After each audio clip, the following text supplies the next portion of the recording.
അങ്ങനെ ഈ സംഭവം നടക്കുന്നതിൻ്റെ അന്ന് രാത്രി 10:30 ഈ യുവാക്കൾ അവിടെ ഈ ഹോളോ ബ്രിക്സിൻ്റെ അവിടെ ഇരിക്കുകയായിരുന്നു. അപ്പോൾ ഈ സമയത്ത് ഈ അനീഷ് അവിടെ ചെന്നു. ഈ യുവാക്കളെ കണ്ടത് ഈ യുവാക്കളെ ഈ അനീഷ് അസഭ്യം പറഞ്ഞു.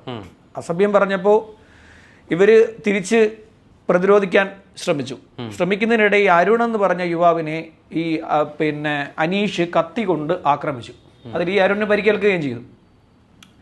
തുടർന്ന് ഈ യുവാക്കളിൽ ഒരാൾ ഈ അവിടെ കിടന്ന കട്ടയെടുത്ത് ഈ അനീഷിനെ എറിഞ്ഞു. അനീഷിനെ എറിഞ്ഞു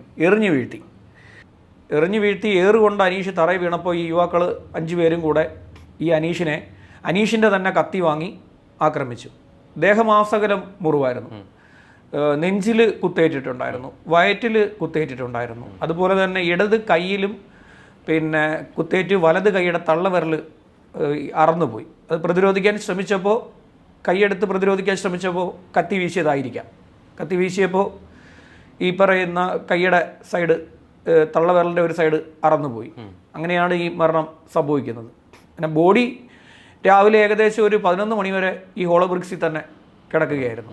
ഒരു കള്ളിമുണ്ട് കൊണ്ട് പോലീസ് അത് മറച്ചിട്ടു. ഇൻക്വസ്റ്റ് കഴിഞ്ഞ് രാവിലെ 11 മണി വരെ അവിടെ ആ ബോഡി ആ ഹോളോ ബ്രിക്സിൽ തന്നെ കിടന്നു.